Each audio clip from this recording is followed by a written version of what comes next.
Sunday असला म्हणजे सगळ्यांना असं वाटतं की सुट्टीचा दिवस, पण तसं नसतं. उलट संडे असला म्हणजे बिझी दिवस.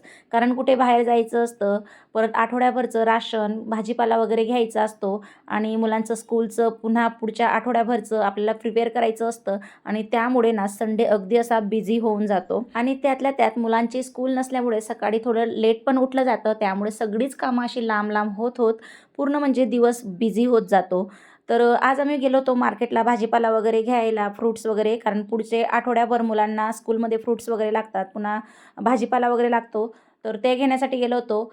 गेलो तर पूर्ण म्हणजे संध्याकाळच झाली आणि त्यानंतर तिथून आली. सगळ्यात अगोदर मी वरती पहिले कपडे टाकायला गेली होती. कारण इकडे ना ऊन अजिबात आता व्यवस्थित पडत नाही आणि त्यामुळे कपडे लगेच अशी थंडी पडतात थोडं म्हणजे 5-6 वाजेनंतर. त्यामुळे पटकन मी पहिले कपडे काढून आणली. संध्याकाळचं जेवण वगैरे झालं. किचन वगैरे सगळं आवरून घेतलं आणि त्यानंतर मग मी मुलांच्या स्कूलचे युनिफॉर्म वगैरे आता इथं प्रेस करून घेतलेत आणि कपडे ना इथं असे पूर्णपणे वाढत नाही. त्यामुळे मी बाकीचे असे हँगरला लावते आणि बाकीची ना फोल्ड करून ठेवून देणार आणि त्यानंतर जो काही भाजीपाला आणलेला आहे बाजारामधून तो सगळा मला नीट करून घ्यावा लागणार आहे. तसं तर मी निवडून नाही घेणार, फक्त बॅगेतून काढून फ्रीजमध्ये जसाच्या तसा ठेवेन आणि दुसऱ्या दिवशी नीट करेन.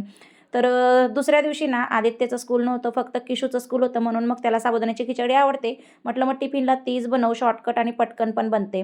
तर त्यानंतर मी आता इथं सगळा भाजीपाला काढून घेते. फ्रुट्स वगैरे आणलेले होते ते पण काढून घेते. कारण सकाळी ना किशूला टिफिनला फ्रुट्स द्यावे लागतील. पुन्हा मग हे सकाळी कुठे खोलत बसायचं, त्यामुळे मी आता हा सगळा भाजीपाला रात्रीच बाहेर काढून घेणार आहे आणि बॅग पण लगेच दुसऱ्या दिवशी लागते काही ना काही सामान आणायला. त्यामुळे म्हटलं मग आत्ताच खाली करून घेतलेली बरी.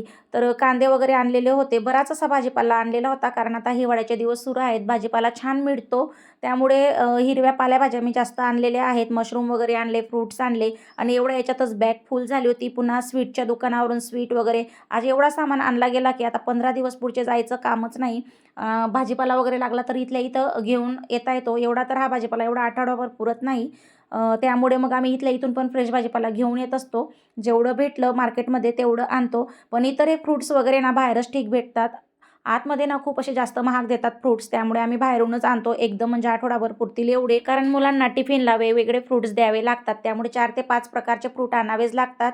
आणि त्यानंतर हे बघा सगळा भाजीपाला वगैरे आवरून माझं हे काम इथं कंप्लीट करून मला रात्रीचे 11 वाजले होते. तर आजचा ब्लॉग मी इथं स्टॉप करते. भेटूया नेक्स्ट ब्लॉगमध्ये.